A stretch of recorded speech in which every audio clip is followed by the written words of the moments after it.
Corona महामारी समय रे निजको सुरक्षित रखिबा पई जे कोविशील्ड टीका समस्ते नेइथिले ताहा विपज्जनक बोली एबे प्रमाणित होईछि, जहाकि शरीर रे रक्त जमाट बांधिबा सहित मस्तिष्क घात एवं हृदघातर आशंका रहिछि।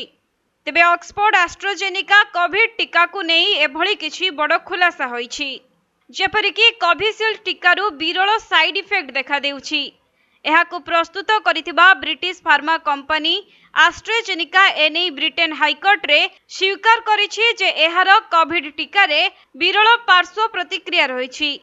अदालत रे दाखल करिथिबा निज दस्तावेज रे कंपनी प्रथम थर पई खुलासा करिछि जे कोविड-19 टीका द्वारा टीटीएस भली विरल पार्श्व प्रतिक्रिया देखाई पारे, जहा ब्रेन स्ट्रोक एवं हार्ट अटैक रो कारण साजि पारे।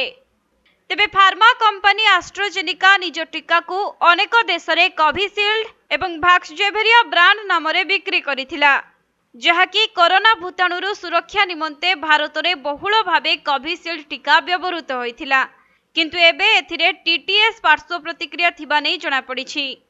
टीटीएस प्रभाव रे शरीर रे रक्त जमाट बांधिबा स्थिति उपजि थाए। एहाको ब्लड क्लॉट कहा जाए। ब्लड क्लॉट जगु मस्तिष्क घात एवं हृदघात भली आशंका बढ़ी जाए।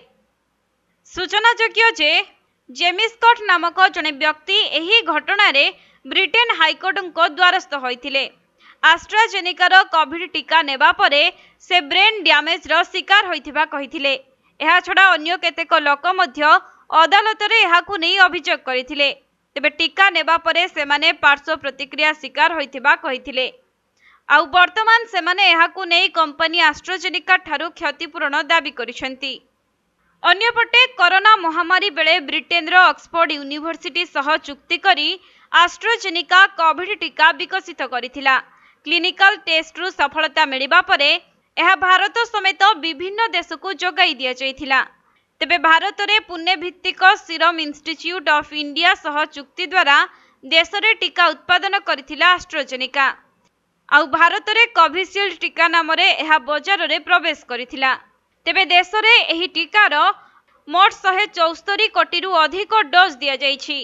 2021 जनवरी रे विश्वर सर्वबृहत टीकाकरण कार्यक्रम भारत रे चलिथिला, किंतु एबे सेही कोविड टीका को नै बड़ खुलासा होइछि।